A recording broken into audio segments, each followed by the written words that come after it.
오늘 하나님의 말씀은 창세기 5장입니다. 창세기 5장 21절부터 24절까지 말씀 보겠습니다. 창세기 5장 21절부터 24절입니다.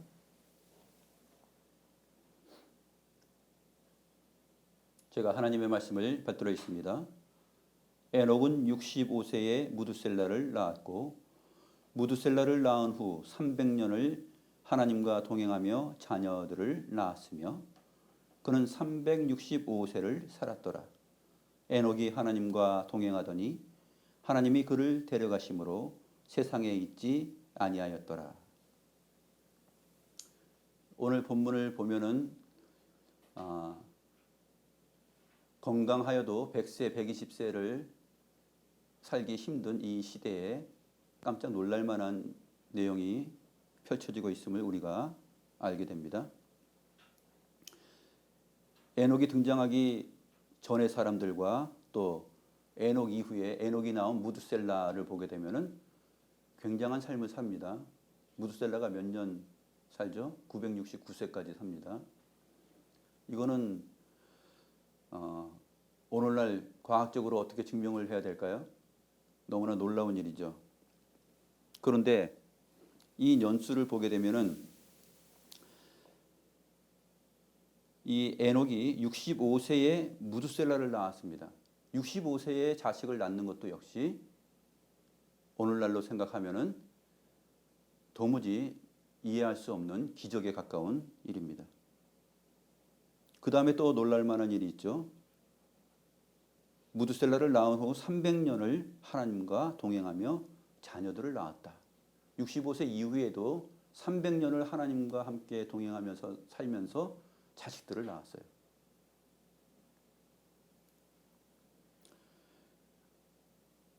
그러니까 이때에는 뭐 수백 살 되어도 그때 자식을 낳았던 것을 우리가 알 수 있는 것이죠. 또 한 가지는 이 창세기 5장 본문에서 이 앞에 사람들을 보게 되면 이렇게 기록되어 있습니다. 895세를 살고 죽었더라. 962세를 살고 죽었더라. 살고 죽었더라, 살고 죽었더라가 반복적으로 나옵니다. 그러다가 에녹에게 와서는 그는 365세를 살고 죽었더라가 아니라 살았더라로 마칩니다. 살고 죽었더라가 아니에요. 그러면 에녹은 어떻게 된 걸까요? 에녹은 죽음을 경험하지 않고 하나님께서 데려가십니다. 에녹이 하나님과 동행하더니 하나님이 그를 데려가심으로 세상에 있지 아니하였더라. 에녹이 없었다는 것이에요, 세상에. 왜냐하면 하나님께서 그를 데려가셨다. 하나님께서 데려가신 이유는 그가 하나님과 동행하였다는 것이에요.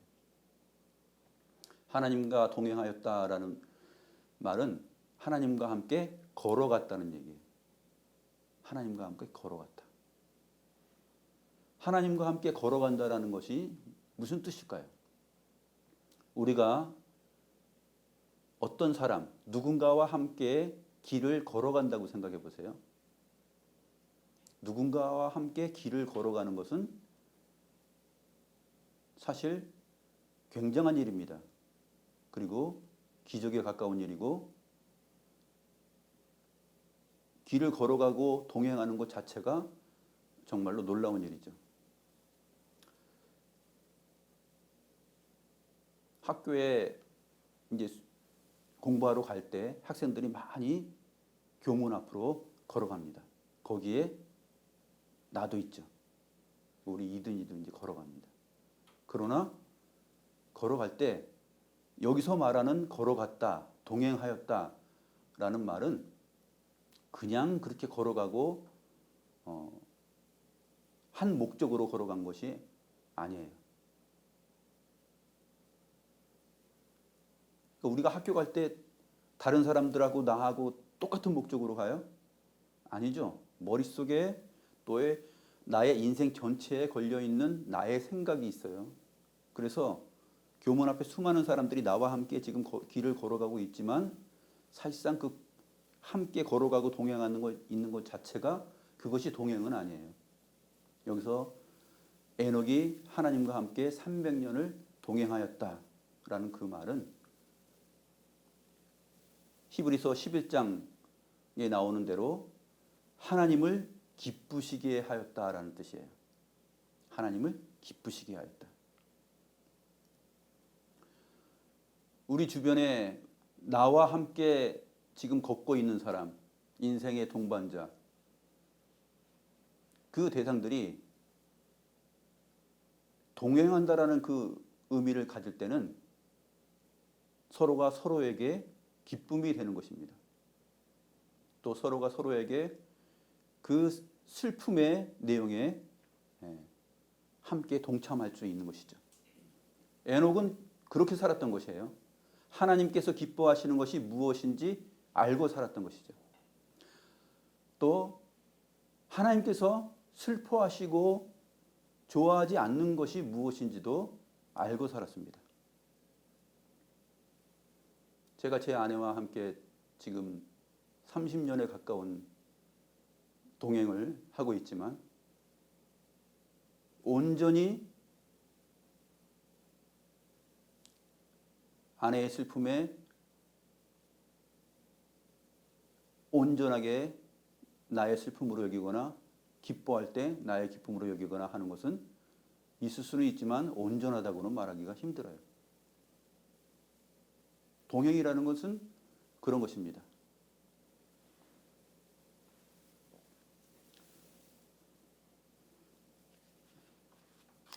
제가 이 동행이라는 말을 생각하면서 옛날 가수죠. 가수 최성수의 동행이라는 가사의 노랫말을 봤는데 누가 나와 같이 함께 울어줄 사람이 있나요?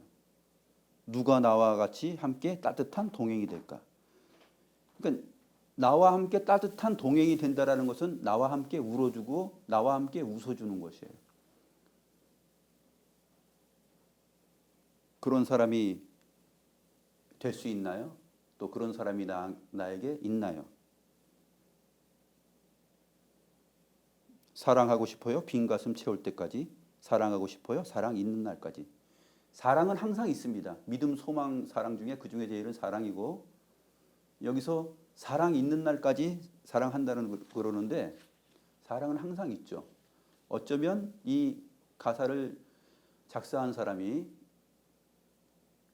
고린도전서 13장에 나오는 그 사랑이 영원하다는 것을 알고 생각했을 수도 있겠습니다.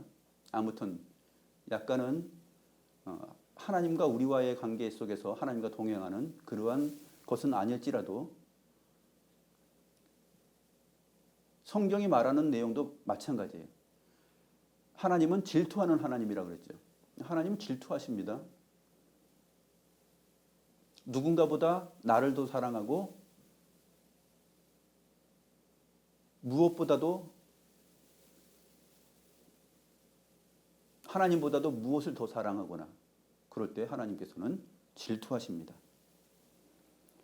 에녹이 300년을 살면서 하나님과 동행하였다라는 이 말은 사실은 엄청난 말이죠.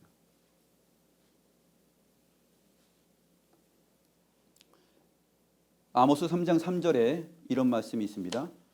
두 사람이 뜻이 같지 않은데 어찌 동행하겠는가? 이때도 역시 함께 걸어갈 수 없다라는 그러한 말을 하고 있는 것입니다. 두 사람이 뜻이 같지 않은데 어찌 동행하겠는가? 우리가 뜻이 같지 않은 사람하고 같이 동행 걸어갈 수 있습니까? 걸어가는 그 10분이 아마 1시간처럼 느껴질 것이에요. 뜻이 같지 않는다면.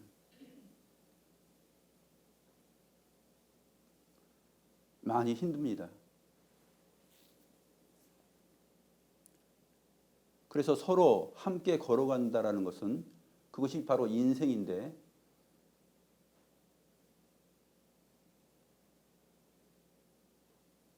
우리 사람들 사이에서 관계 속에서 보게 되면은 항상 허물어집니다. 왜냐하면 상대 때문에 허물어지고 나 자신 때문에 허물어져요. 상대도 온전할 수 없고 나도 온전할 수 없기 때문에 그렇습니다. 왜 그럴까요? 그거는 모두가 다 죄인이기 때문에 그렇습니다. 살고 죽는 죄인, 한 번 죽는 것은 사람에게 정하신 바요, 그 후에는 심판이 있다라는 히브리서 9장 27절의 말씀처럼 죄 가운데 사망의 권세 아래 잡혀 있기 때문에 우리는 누군가에게 참된 만족, 영원한 만족을 줄 수 없는 존재들이고 또 상대로부터도 내가 영원한 만족, 기쁨을 얻을 수 없는 존재들입니다. 그렇다면 우리는 소망을 어디에 두어야 할까요? 우리는 하나님과 동행한다라는 그 내용을 붙들지 않으면 우리는 우리들 사이에서의 이 불완전한 사상과 내용을 채울 수가 없습니다. 빈 가슴 채울 때까지 사랑이 있는 동안 사랑하겠다. 이 말을 보면서 저는 저 나름대로 생각을 했어요. 빈 가슴, 우리의 빈 가슴은 상대로부터도 내가 상대에게 채워질 수 없다. 그러면 이 빈 가슴은 어떻게 채워지느냐? 하나님의 은혜와 선물로 인하여서밖에 채워질 수밖에 없다. 하나님께서 우리를 먼저 사랑하시고 하나님께서 우리에게 은혜를 베푸시고 우리에게 믿음이라는 선물을 주시고 그럴 때 우리의 가슴이 성령으로 채워집니다.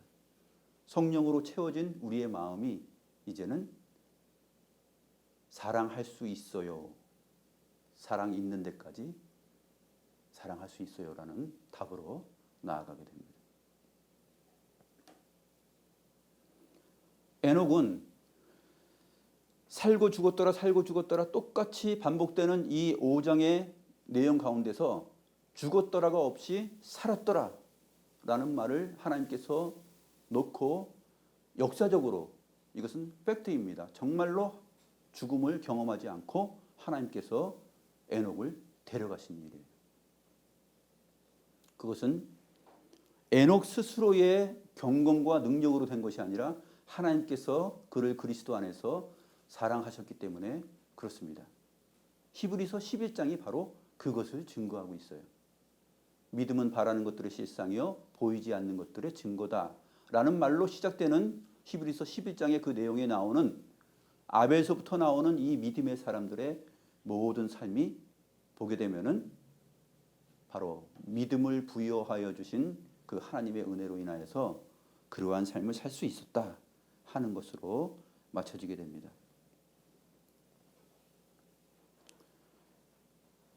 사도행전 15장을 보게 되면은 15장 36절에서 41절을 보면 바울과 바나바가 전에 복음을 전하였던 곳으로 이제 가려고 합니다. 바울이 우리 얼마 전에 복음을 전하였던 그 지역에 가서 다시 그들이 어떻게 복음 안에서 잘 생활하고 있는지 한번 살펴보러 가자. 그러니까 바나바가 뭐라고 얘기하냐면 마가라 하는 요한도 함께 데려가자 그렇게 말합니다. 그러니까 바울이 걔는 안 돼. 이 13장에서 나와요. 13장에서 바울이 그 밤빌리아로 가서 복음을 전하러 갈 때에 그때 함께 하지 않고 뜻을 같이 하지 않고 동행하지 않고 예루살렘으로 갔어요. 그 얘기를 사도행전 15장에서 합니다. 바울은 밤빌리아에서 자기들을 떠나 함께 일하러 가지 않은 자를 데려가는 것이 옳지 않다 하여 그 다음에 바울과 바나바가 심히 다투었다. 그리고 서로 각자 갈 길로 갔다. 바나바는 마가라 하는 요한을 데리고서 배 타고 구브로로 가고 그 다음에 바울은 실라를 택한 후에 그 교회들을 돌보러 갑니다. 이게 바로 아모스 3장 3절에 있는 얘기예요. 두 사람이 뜻이 같지 않고서 어떻게 동행하겠느냐. 동행한다라는 것은 두 사람이 뜻이 같아야 된다는 것이에요. 그냥 우리가 길을 걸어간다. 그냥 우리가 인생을 산다.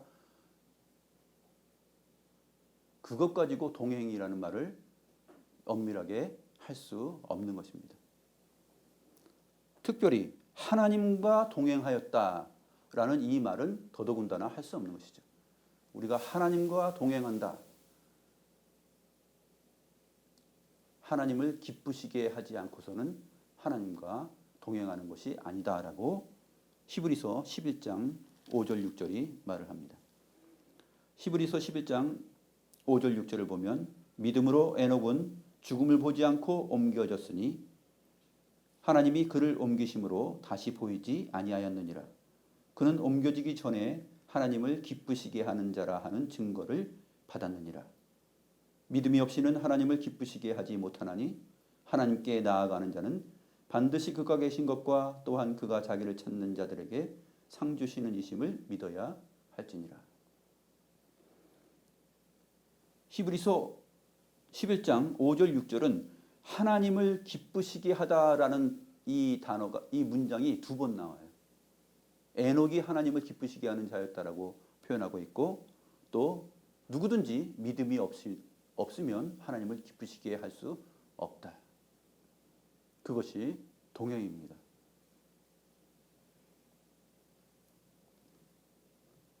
매 순간 모든 상황 속에서 하나님을 기쁘시게 한다는 것은 하나님을 기쁘시게 한다는 것은 하나님과 동행하는 것입니다.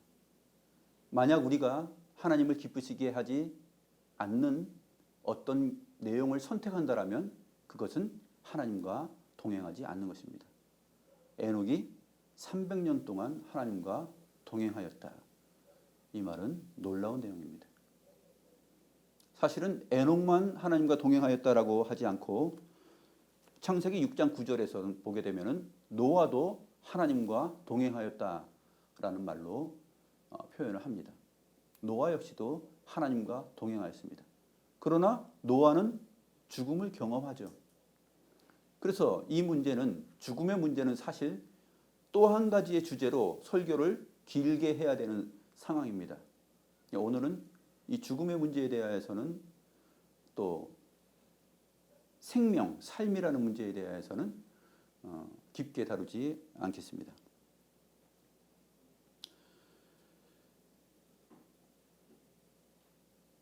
구약 성경 가운데, 인물 가운데 또 한 사람이 있습니다. 에녹 말고 또 한 사람이 죽음을 경험하지 않은 사람이 있는데 누구일까요? 엘리야입니다. 엘리야도 당대 그 시대에 얼마나 어둡고 힘든 삶을 살았습니까? 모두가 다 하나님이 기뻐하지 않는 이방 신들을 따라서 살아갈 때, 하나님을 믿는다고 하는데 내용을 보게 되면 하나님을 기쁘시게 하지 않는 그러한 일들로 우상숭배로 나아가면서도 자기들은 하나님의 백성이요 하나님을 기쁘시게 하는 자라라고 하였을 때 엘리야가 얼마나 외롭게 살았습니까? 그때 하나님께서 회오리 바람으로 엘리야를 끌어올려서 데려갑니다.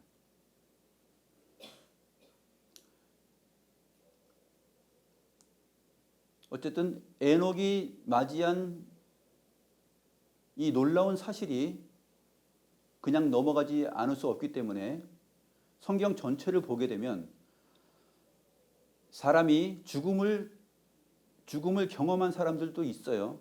나사로와 같은 사람들 죽었다가 4일 만에 살아나잖아요. 그러나 그가 영원히 산 것은 아니죠. 다시 또 죽었습니다. 죽음을 다 경험하게 되죠.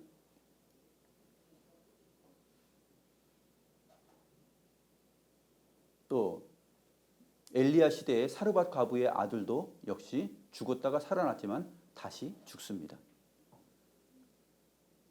엘리사 시대 때 수넴 여인의 아들도 죽었는데 하나님의 은혜로 선지자 엘리사의 기도로 인하여서 다시 살아납니다. 엘리사가 이제 병들어서 죽을 때가 됐어요. 엘리사가 병들어서 죽을 때가 됐을 때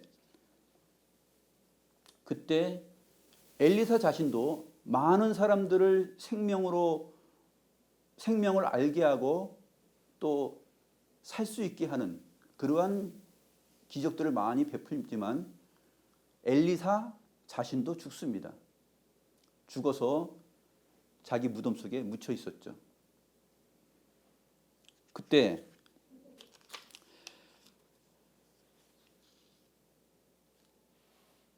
열왕기 하의 증거를 보게 되면은 엘리사가 죽어서 묻혀 있는 그곳에 이제 모압의 그 도적대들이 막 오게 됩니다. 그러니까 그 무덤에 죽은 사람의 시체를 장사하려고 갔던 사람들이 겁이 나가지고 그 죽은 자의 시체를 엘리사의 무덤에다가 던져버립니다. 그러니까 그 시체가 엘리사의 뼈에 닿으니까 그 죽은 자가 살아났다라는 말도 성경에 나타납니다. 그러나 그 죽은 자도 역시 다시 살아난 자도 역시 다시 죽었죠.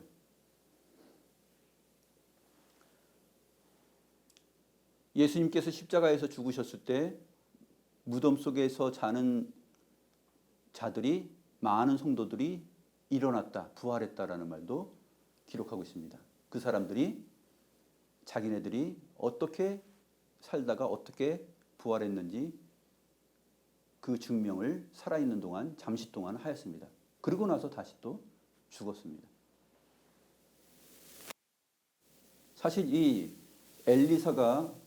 에녹이 죽음을 보지 않았던 사실은 주님께서 나중에 주의 천사와 그 호령과 나팔 소리로 재림할 때가 되면은 그 나팔 소리를 듣고 죽은 자들이 먼저 일어나고 그 다음에 살아있는 자들도 호련히 변화되어 하나님 앞에 들려 올라간다라는 이 내용을 이미 구약 성경부터 증명하고 있는 것이죠.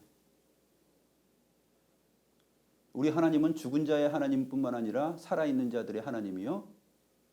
또 하나님은 엄밀하게 말하면 죽은 자의 하나님이 아니라 산 자들의 하나님이기 때문에 그렇다는 것이죠.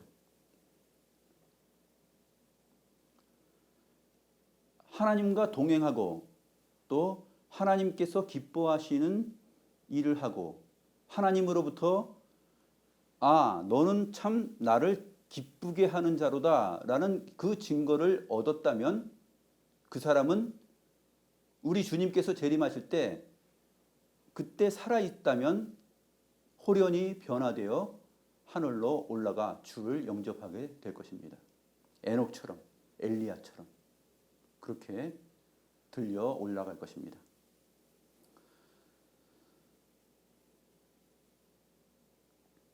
신약의 증거를 보게 되면 호련히 변화된다라는 그 말이 있죠. 죄의 삭은 사망이기 때문에 에녹도 엘리야도 역시 보통 보편적으로 겪게 되는 그 죽음은 당하지 아니하였다 할지라도 그 사람이 거룩하신 하나님을 맞이하러 갈 때에는 그렇게 들림을 받을 때에는 변화되는 것입니다. 변화가 일어나는 것이에요. 죽었다가 살아나는 변화. 물리적으로 우리처럼 모든 사람들이 죽는 것처럼 그런 보편적인 죽음 그런 것이 아닐지라도 호련히 변화되는 것이에요. 그 변화가 없이 그냥 그 상태로 그대로 들림을 받는 일은 성경적이지 않습니다.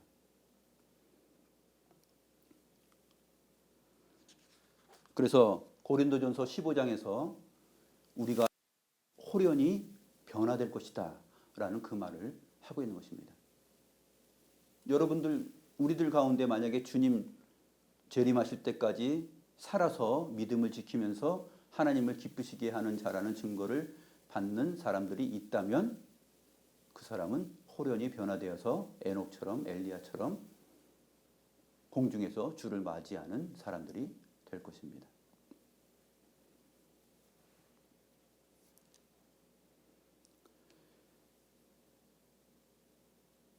다시 동행한다라는 그 의미를 다시 한번 살펴보면서 마치도록 하겠습니다. 300년 동안 하나님과 동행하였다. 하나님과 함께 걸어갔다. 또 하나님을 기쁘시게 하는 자라는 증거를 얻었다 하는 이 사실은 우리에게 매우 실질적인 결정을 할 수 있도록 만듭니다. 내가 모든 닥치는 환경과 상황과 결정할 수 있는 상황 속에서 나를 죄와 사망의 권세에서 의롭게 하시고 거룩다 하시고 우리에게 영원한 생명을 주신 우리를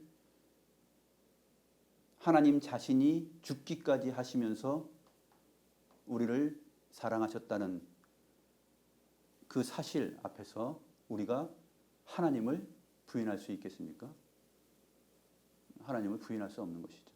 하나님을 기쁘시게 해야 될 합당한 이유가 있는 것입니다. 우리 인생은 하나님을 기쁘시게 하고 하나님과 동행해야 맞다라는 그 분명한 사실이 우리에게 있어요. 왜냐하면 하나님께서 베풀어 주신 그 은혜가 너무나 크기 때문에 그렇습니다.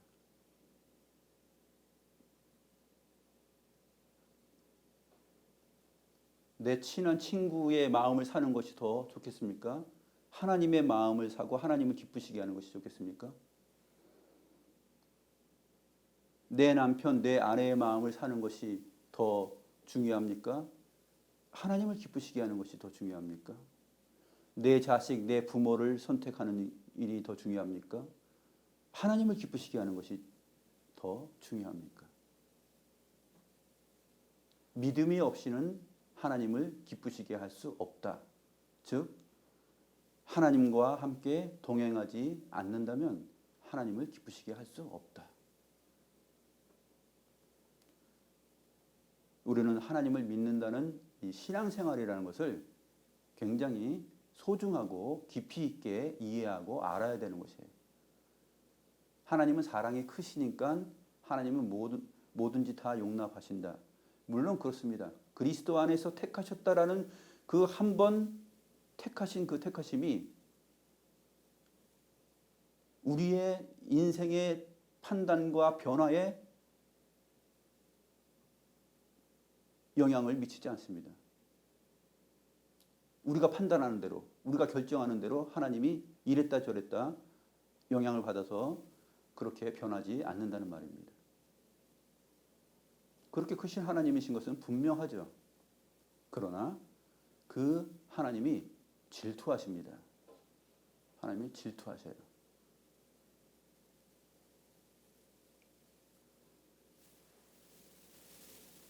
그래서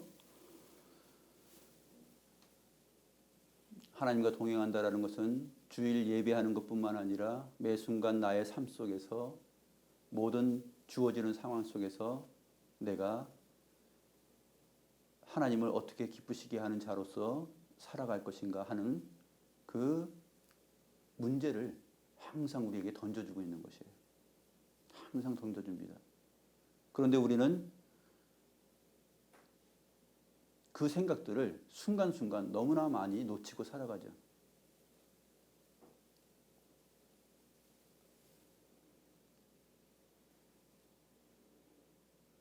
누가 나와 같이 함께 울어줄 수 있는가? 누가 나와 함께 같이 웃어줄 수 있는가? 누가 나와 같이 함께 따뜻한 동행이 될 수 있는가?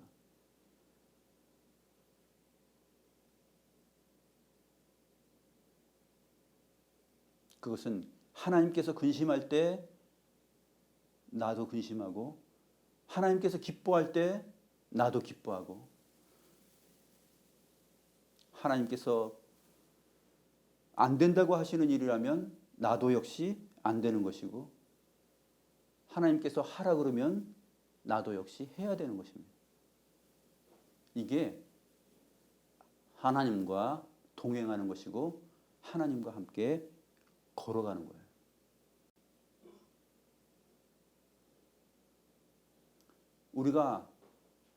우리 두 사람이 뜻이 같지 않는데 어떻게 동행한다라고 할 수 있겠어요? 굉장히 힘듭니다. 뜻이 같지 않은 사람하고 어느 상황이 주어지고 길을 한 10분, 20분 걸어간다라고 생각해 보세요. 그 10분, 20분이 너무나 힘들 것입니다. 뜻이 같지 않다면.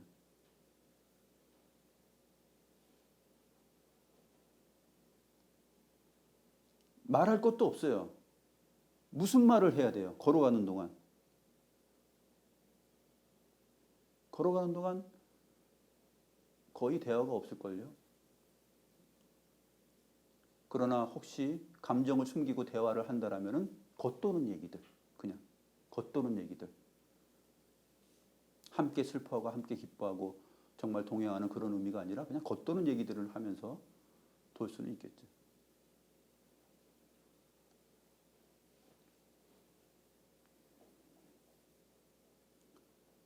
믿음이 없이는 하나님을 기쁘시게 하지 못하나니 하나님께 나아가는 자는 반드시 그가 계신 것과 또한 그가 자기를 찾는 자들에게 상 주시는 이심을 믿어야 할지니라.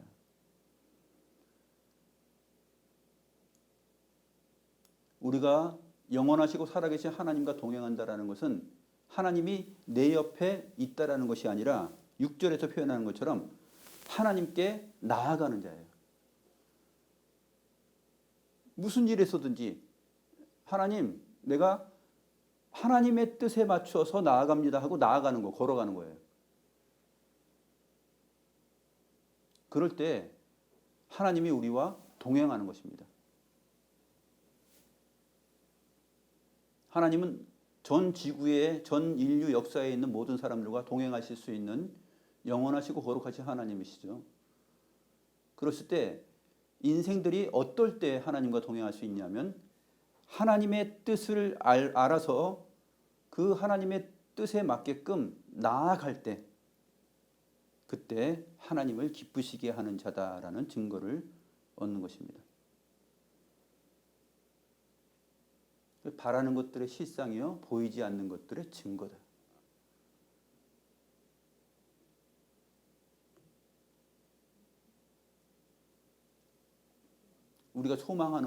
우리가 소망하는 것들의 실체예요.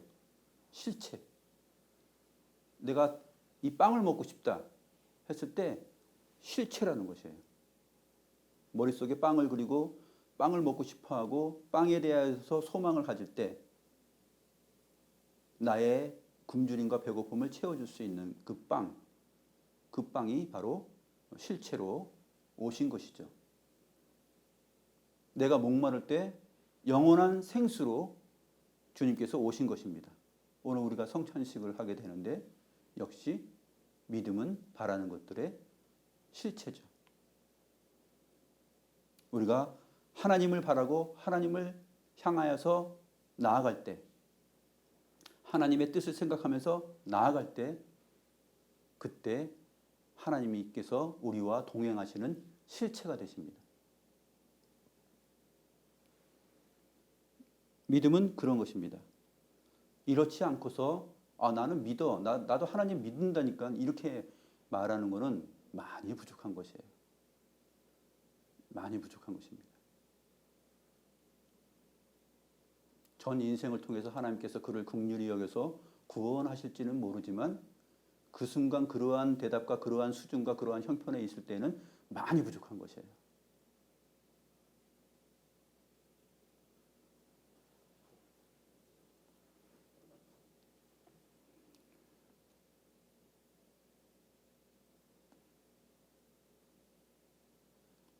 어느 누구도 해결할 수 없는 죄와 사망의 권세에 그 죽음을 이기시고 생명으로 보답하신 그 은혜를 생각할 때 그 무게와 비중, 삶의 중심을 하나님께 두는 것은 너무나도 이치에 맞는 것이죠. 가장 합리적인 사람이에요. 가장 계산이 정확한 사람이에요. 가장 지혜로운 사람이에요.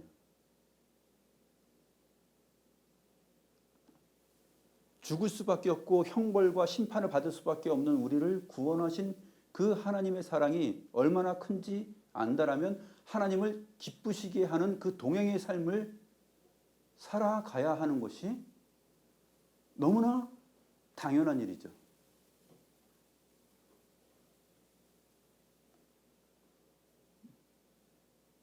우리가 이 너무나 당연한 일을 너무나도 쉽게 저버리지 않도록 하나님과 남은 삶을 주와 동행하는 그러한 믿음의 사람들이 되었으면 좋겠습니다.